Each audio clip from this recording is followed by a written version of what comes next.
जो कोई भी कार्यक्रम होता है या जो लोग, तो उनकी 3 कैटेगरी है। एक तो होते हैं सरौता, देखा है सरौता जो सुपारी काटने का काम करता है। सरौता जो है सख्त से सख्त चीज को काटने का काम करता है। एक तो है सरौता जो काटने का ही काम है, यानी कितनी भी आप अच्छी की बातें बताओगे उसके मन में विचार चलता है कि इसकी बात को कैसे काटूं, और वो कुछ ना कुछ बोल भी देगा, ठीक है। एक होते हैं सोता, वो आए और वंदना चल रही है, क्या है वो नींद में सो भी गई, वो है सोता, यानी उन्हें कुछ नहीं पता यहाँ क्या हो रहा है, लेकिन वो सिर्फ सो गई, तो वो है सोता दूसरी तरह। एक होता है तीसरा श्रोता, यानी जो भी मैं ज्ञान की बातें बताई, जो भी धम्म की बातें बताई, उसने उसको गहराई से सुना, वो है हमारा श्रोता। और ऐसे ही हमें अच्छी बातें, ज्ञान की बातें सुननी चाहिए, जो हमसे बड़े हैं यानी जो हमें बता रहे हैं, या जिन्होंने धम्म को सीखा है, बाबा साहब को पढ़ रहे हैं, वो अगर हमें ऐसी बातें बताते हैं तो हमें वो सुननी चाहिए। और अच्छी अच्छी कुशल बातें अपने जीवन में जहाँ से भी जो मिले वो हमें लेनी चाहिए, यानी यहाँ है बहुश्रुत होना, यानी बहुत सारी अच्छी बातों का हमें सुनना और उनको अपने मन के अंदर धारण करके अपने जीवन को, अपने परिवार के जीवन को, अपने आने वाली पीढ़ियों के जीवन को बदलने का काम करना, तो बहुत जरूरी। और इसमें शिल्प कलाएं आदि सीखना, अगर हमारी बहन बेटी को सिलाई, कढ़ाई, बुनाई ये आएगी, अब तो एक शब्द पहले ब्यूटी पार्लर नहीं था, अब है। अगर हमारी बहन सिलाई सीखेगी, ब्यूटी पार्लर का काम सीखेगी, और अब तो बहुत सारे कंप्यूटर कोर्स सीखेगी, है नी, तो अगर ये सब चीजें सीखेगी तो उसके जीवन में तरक्की होगी, क्योंकि उसने अपने, जैसे कहते हैं पुराने बड़े बूढ़े, भाई हाथ का, जब हम लड़का ढूंढने जाते थे पहले कहते थे लड़का हाथ का दस्तकार होना चाहिए, है नी, ऐसे कहते थे ना, भाई लड़का दस्तकार होना चाहिए। लेकिन अब दस्तकार के साथ साथ में हम अच्छी पढ़ाई पढ़ गए, हम इंजीनियर बन गए, मैनेजर बन गए, डॉक्टर बन गए, IAS PCS अफसर, ये भी सब हम बन गए, तो ये सब बाबा साहब की शिक्षा के द्वारा हुआ। तो शिल्प कलाएं आदि हमें सीखना, तो हमें हमारी बहन बेटियों को, हमारे युवाओं को भी ऐसी चीज़ों को सीखना चाहिए। अगर हम इंजीनियर हैं, तो हम सॉफ्टवेयर इंजीनियर है, तो हमें उसकी परिपूर्ण जानकारी होनी चाहिए। अगर जो बहन हमारी सिलाई सीख रही है तो उसको भी परिपूर्ण जानकारी होनी चाहिए कि मैं सिलाई सीख रही हूँ, तो इस कपड़े को काट करके मैं प्लाजो, पजामा, सूट, सलवार, लहंगे, ये सब चीज़ें बना के दे सकती हूँ। और जो ब्यूटी पार्लर पे जो अब एक नया चीज़ चली है, पहले नहीं था, पहले तो ऐसा कुछ था ही नहीं, लेकिन अब ब्यूटी पार्लर भी हमारी बहन बेटियों के लिए बहुत अच्छा जरिया है कि शादियाँ सबकी होती हैं, कोई कम कोई ज़्यादा, लेकिन ब्यूटी पार्लर के जाए बगैर हमारी बहन बेटी नहीं तैयार हो पाती है नी, तो हमें उस ऐसी चीज़ें भी सीखनी चाहिए ताकि हमारा आने वाली पीढ़ी को हम बेशक ब्यूटी पार्लर का काम कर रहे हैं, लेकिन हमारा उद्देश्य होना चाहिए कि मेरा बच्चा पढ़ लिख करके आगे तरक्की करे। जैसे कि हम आपने बहुत सारे लोगों ने उनको देखा होगा ठेला चलाते हुए, कितनी सारी बहनों ने देखा है ठेला चलाते हुए, लेकिन उनका ये संकल्प था कि मैंने ठेला खींचा है, लेकिन मेरा कोई भी बच्चा ठेला नहीं खींचेगा, और उनका संकल्प पूरा हुआ। लेकिन उनका संकल्प वो अकेले रहते तो पूरा नहीं होता, मैं साथ में भागीदार रही उनके, और मैंने उनके हर मोमेंट पे साथ दिया, कैसा भी आंदोलन रहा हो, चाहे धार्मिक हो, राजनीतिक हो, सामाजिक हो, चाहे घर का आर्थिक हो, कोई भी आंदोलन क्यों न रहा हो, मैंने हर आंदोलन में उनका साथ दिया। तो अगर पुरुष चाहे संकल्प लेते हैं, अगर महिला उसका साथ नहीं देगी तो हमारी आने वाली पीढ़ी में ज़्यादा तरक्की नहीं कर पाएगी।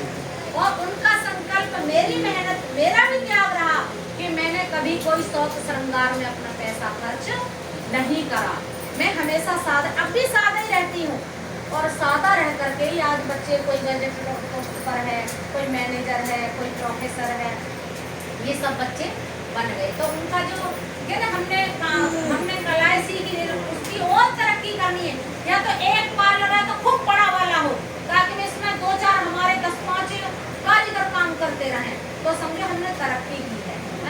यानी उससे आगे बढ़ हम जाए तो ये हम शिल्प कलाओं का सीखने का हमारा महत्व समझ में आएगा कि हमारी आने वाली पीढ़ी को कुछ मिल सकता है।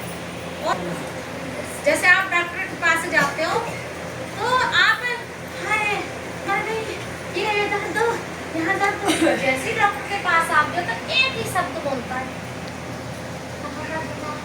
उसकी जो मीठी आवाज निकलती है तो आप दर्द भूल जाती हैं कहाँ था मेरे। अभी उसने आपका ढंग से हाथ पकड़ा नहीं है, सिर्फ वाणी से ही बोला है कि आप कैसी हम लोग, कहाँ दर्द है बताइए जरा, कितने दिन से प्यार प्यार से बोलता है डॉक्टर, तो आपकी कई चीजें भूल जाती हैं आप बताना वहाँ पे। तो वो जो हमारा शिष्ट व्यवहार है, हमारा व्यवहार इतना अच्छा हो हमारे हर काम में कि हम तरक्की करें तो ऐसी तरक्की करें कि बंदा ये बोले भाई व्यवहार की बहुत अच्छी है, भाई इनका व्यवहार बहुत अच्छा है। तो हमें काम किससे मिलता है?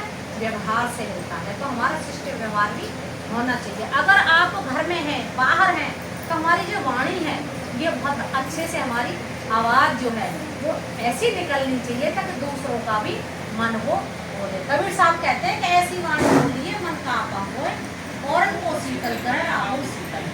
तो हमारी ऐसी, अब आपने देखा कोट पैंट टाई वाला व्यक्ति और मुंह खुली तो गालियां निकली, तो फिर ऐसा नहीं। हम जैसे हैं, अगर हम कोट पैंट टाई में तो हमारी आवाज़ मधुर निकलनी चाहिए। अगर हम सादा कपड़ों में भी तो हमारी आवाज़ एकदम अच्छी निकलनी चाहिए। मेरी वाणी से जो शब्द निकले वो ऐसा शब्द निकले कि उसके दिल में वो घर कर जाए। तो ऐसा हमारा व्यवहार होना चाहिए। श्रेष्ठ शिक्षा लेना, जैसे मैं बता रही हूँ कि हमें शिक्षा ले, उच्च से उच्च मतलब उच्च से उच्च शिक्षा हमें लेनी चाहिए अगर हम आने वाली पीढ़ियों को कुछ देना चाहते हैं। तो हमें महिलाओं की भी पूरी भूमिका है, जितनी भाइयों की है, यानी जितने पुरुषों की है। पुरुष धन कमा करके लाते हैं, हम उसे खर्च करते हैं, तो हम उसको सिस्टम के साथ खर्च करें और उस पैसे को अपने बच्चे की पढ़ाई के लिए बचा के रखें, ताकि मेरे बच्चे का कहीं अच्छी जगह नंबर आ जाए, वो पैसा मैं वहाँ खर्च कर सकूँ और मेरा बेटा बेटी अच्छी श्रेष्ठ उच्च से उच्च शिक्षा वो वहाँ ले सके। और सुभाषित युक्त वाणी होना, ही मेरी वाणी में वो विचार हो ताकि मैं दूसरों का मन भी मोह सकूँ। ये उत्तम मंगल है, बुद्धियाँ कहते हैं। फिर और है माता पिता की सेवा करना, बच्चों व पत्नी का पालन पोषण करना, कोई गलत कार्य ना करना, ये उत्तम मंगल है। माता पिता की सेवा करना यानी सभी को अपने माता पिता की सेवा करनी चाहिए, लड़की को भी और लड़के को भी। और जो पुरुष है और महिला है उसे अपने बच्चों का भी पालन पोषण अच्छे से करना चाहिए। ये बुद्ध 2500 साल पहले हमें बताते गए। और कोई भी गलत कार्य ना करना, ताकि कोई गलत कार्य हमें ऐसा नहीं करना ताकि हमारी आने वाली पीढ़ी को वो दुख में लेके जा सके, मेरे परिवार को अंधकार में दुख में डुबा सके। और ये उत्तम मंगल कार्य। दान देना, धर्म का आचरण करना, परिजनों का आदर सत्कार करना, ये सभी उत्तम मंगल है। और दोष रहित कार्य करना, ये भी उत्तम मंगल है। ये तो समझ आ रहा है हिंदी का अच्छे से। तन मन वाणी के पापों को त्यागना, मेरे जो मन में विकार है, मेरे तन से जो हिंसा है, मेरे मन में जो अकुशल विचार हैं, उन सब को त्यागना।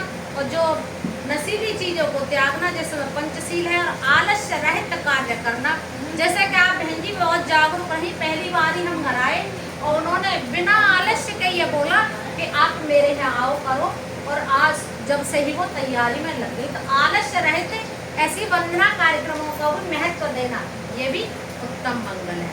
शांति, मधुर भाषा और भिक्षु संघ के दर्शन करना, यानी जो हमसे ज्ञानवान लोग हैं उनका भी हमें कभी कभी मार्गदर्शन समय समय पर लेते रहना चाहिए। और धर्म की चर्चा भी हमें करते रहना चाहिए। ये बुद्ध कहते हैं ये भी उत्तम मंगल है।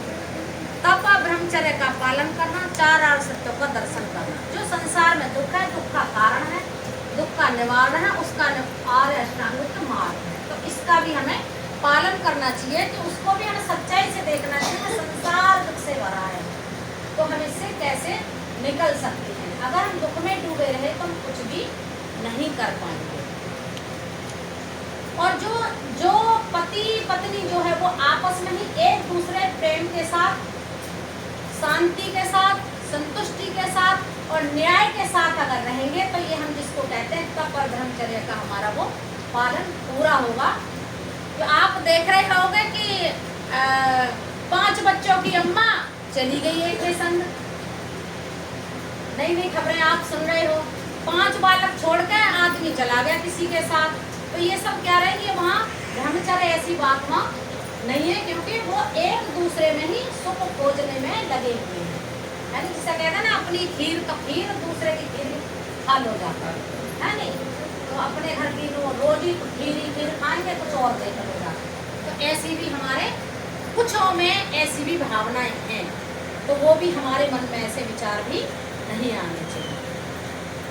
जिसका चित्त प्रचलित लोक धर्मों से विचलित नहीं होता, जो हम समझ गए हैं कि अच्छा बुरा लाभ हानि, ये अगर हमारे समझ में, जैसे दुख हुआ तो रो रो के रुदन मचा दिया, खुशी आई तो डीजे पे नाचने लग रहे, थोड़ा पैसा कहीं से आया तो नाच रहे हैं, कहीं पैसा नहीं आया तो रोने लग रहे हैं। तो ये सब बातों को समझना भी हमारे लिए बहुत जरूरी है। इसीलिए बुद्ध कहते हैं कि ये भी उत्तम मंगल है अगर आप विचलित नहीं हुए हो और खुद को देखने का वहाँ पर प्रयास कर रहे हैं। शोक रहित निर्मल व निर्भय रहना, अगर हम ये सब चीजों को देखते रहेंगे तो हम वहाँ निर्भय हो जाएंगे और हमें किसी प्रकार का भी वहाँ भय नहीं रहेगा। इस प्रकार के कार्य करके समस्त अपराजित लोग कल्याण प्राप्त करते हैं। ये उनके देव मनुष्यों के लिए उत्तम मंगल है। ये सब उत्तम मंगल बात है। साधु साधु साधु।